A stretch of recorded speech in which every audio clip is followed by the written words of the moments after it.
पुणे महानगरपालिकेने वीज चोरी केलेली आहे व त्याबद्दल MSEBने त्यांना तब्बल 4 लाख एवढा दंड ठोठावलेला आहे असा गंभीर आरोप महाविकास आघाडीने केलेला आहे। आपल्याबरोबर महाविकास आघाडीचे प्रमुख पदाधिकारी आहेत। आपण त्यांच्याकडनं या गंभीर आरोपांची सत्यता जाणून घेणार आहोत।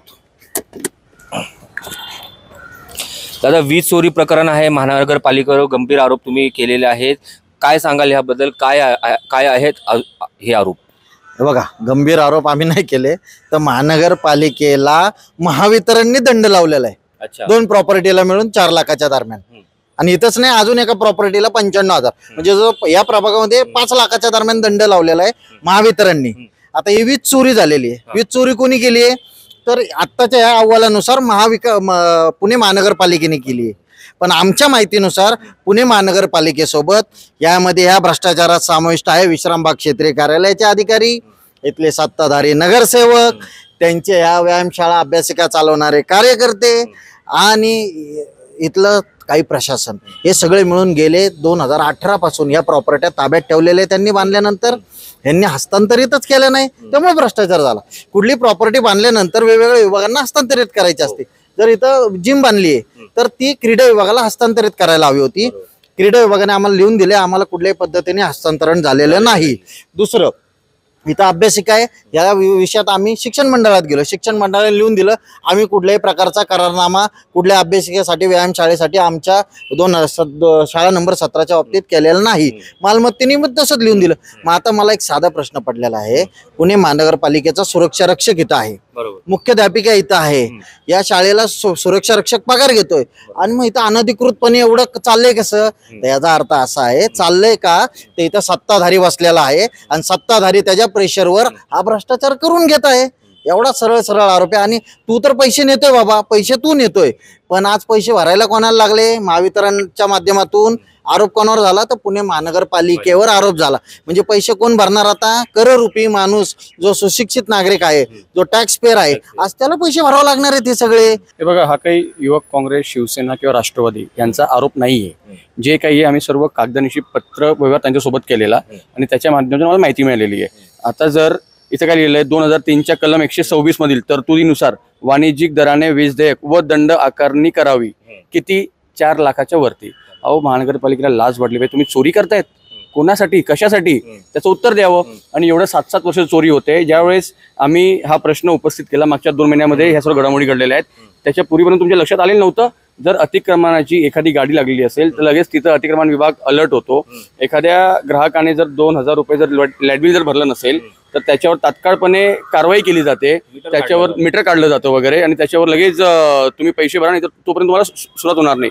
एवढं 7-7 वर्ष तुमचं बिंदासपणे चाललेलं आहे। याच्यात सत्ताधारी, प्रशासन, महानगरपालिका असेल किंवा महावितरण असेल, हे सर्व मिळून हे लोक खात होते वगैरे। पण ज्यावेळेस आम्ही महाविकास आघाडीने हा प्रश्न उपस्थित केला आणि जेव्हा पेपरवर या सर्व गोष्टी आल्या, त्यानंतर त्यांचे धाबे जण आणलेत आणि आता यांनी सर्व घडामोडी आता सुरू केलेल्या आहेत। तर आमची मागणी एवढीच असणार आहे की जे याच्यात दोषी असणार आहेत त्या सर्वांवर कारवाई होणं गरजेचं आहे। याच्यात आम्ही पोलीस तक्रार रितसरपणे देणार आहोत। आणि सर्वात महत्त्वाचं, हे जे पैसे आहेत करच्या माध्यमातून ज्या पद्धतीने पुणेकर टॅक्स भरतात, जर कोणाचं टॅक्स भरला नसेल, तुम्ही त्याच्यावर दंड लावतात, तुम्ही त्याला फाईन लावतात, तुम्ही त्याच्यावर व्याज लावतात, आणि ते पैसे जमा करून तुम्ही ह्यांचे आता MSEBचे तुम्ही दंड भरणार आहेत का, पैसे भरणार आहेत का? तर हा सर्वात मोठा प्रश्न आहे। आणि पुण्यासारख्या महानगरपालिकेने, म्हणजे आपण एखादं महानगरपालिका, तर समजा एखादी जर कुठे 500,000 स्क्वेअर फीट जागा कोणाची असेल, एखाद्या राजकारण्याची किंवा एखाद्या अधिकाऱ्याची, तर तो त्याच्यावर लक्ष ठेवतो। पुणे महानगरपालिका एवढी मोक्यावरची जागा आहे, कोटींची जागा आहे, आणि तरी सुद्धा यांच्या लक्षात नाही की ही जागा कोणाच्या ताब्यात आहे। हस्तांतरण म्हणजे जेव्हा मी माहिती मागवण्याचा प्रयत्न केला की ह्याच्यावर ताबा कोणाचा आहे, तुम्ही कोणाकडे दिलेला आहे, याचं ॲग्रीमेंट देण्यात यावे। महानगरपालिका म्हणतो नाही, बिल्डिंग डिपार्टमेंट म्हणतो आमच्याकडे उपलब्ध नाही, क्रीडा विभाग म्हणतो आमच्याकडे उपलब्ध नाही, मग कोणाकडे? अहो, एवढं मोक्यावरची जागा असताना याचा ताबा कोणाचा आहे, कोण चालवतोय, हे सर्व माहिती आहे। परंतु फक्त यांनी जाणून बुजून जे आपल्याला कुछ होने वाला नहीं है इस ॲटिट्यूड से लोक रहे, आज शेवटी महाविकास आघाडीने हा समोर आणलेला आहे। त्यांनी महानगरपालिकेला दोषी ठरवलेले आणि त्यांनाच तो दंड घेतलेला, आणि आज वीज चोरी करण्याची महानगरपालिका ठरलेली आहे।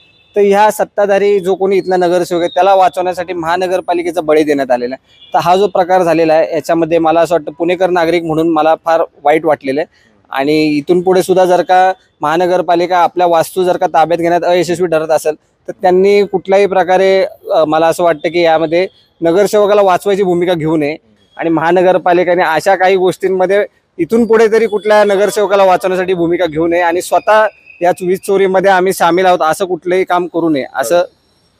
तुम्हाला आज तुम्ही शोधलं, तुम्हाला 3 वास्तू सापडले असे जिथं बिल न भरता वर्षानुवर्ष असाच भोंगळ कारभार चालू आहे.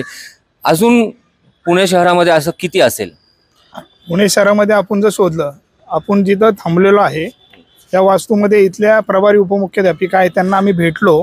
त्यांनी आम्हाला असं सांगितलं, त्यांना आम्ही हे सगळे प्रश्न विचारल्यानंतर की मी आत्ता नवीनच आहे, मला इथलं काही माहिती नाही, परंतु इथं जे काही चाललेलं आहे ते इथले माजी नगरसेवक धीरज घाटे यांच्या सांगण्यावरून सगळं चालतं असं त्यांनी आम्हाला सांगितलं. त्याच्यानंतर आम्हाला असा प्रश्न पडतो की ते भारतीय जनता पार्टीचे आता शहराध्यक्ष आहेत. ऊर्जा खातं असेल, गृह खातं असेल, हे मुख्यमंत्र्यांकडे आहे. तर मुख्यमंत्री आपल्या पक्षाची बदनामी होऊ नये, तो आपला शहराध्यक्ष कुठं अडचणीत येऊ नये म्हणून त्या ठिकाणी अधिकाऱ्यांवर दबाव टाकून चुकीच्या पद्धतीने पंचनामा केलाय का त्याचं उदाहरण एक दाखवतो तुम्हाला. इथं AC एक पण दाखवलेला नाहीये या पंचनाम्यामध्ये आणि आता बघितलं 8 AC आतमध्ये आहे. तुम्ही लाईव्ह घेऊ शकता, 8 AC त्या अभ्यासिकेमध्ये आहेत.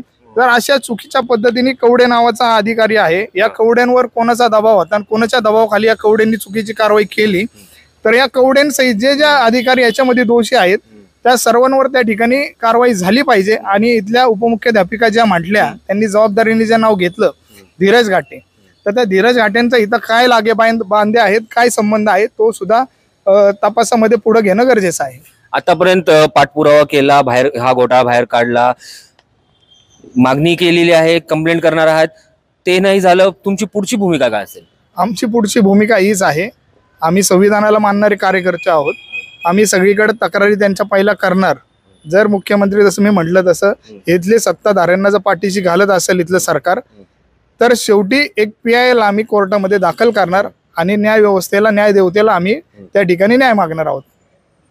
तर नक्कीच या संदर्भात आतापर्यंत पाठपुरावा केलेला आहे, पोलीस तक्रार सुद्धा करणार आहोत. पण जरी पुढं काही ॲक्शन नाही झालं तर कोर्टात PI दाखल करू, म्हणजेच पब्लिक इंटरेस्ट लिटिगेशन, आणि हा घोटाळा बाहेर काढू, अशी काहीशी प्रतिक्रिया आपल्याला महाविकास आघाडीच्या पदाधिकाऱ्यांनी दिलेली आहे. न्यूज.साठी मी जोएब शेख, पुणे.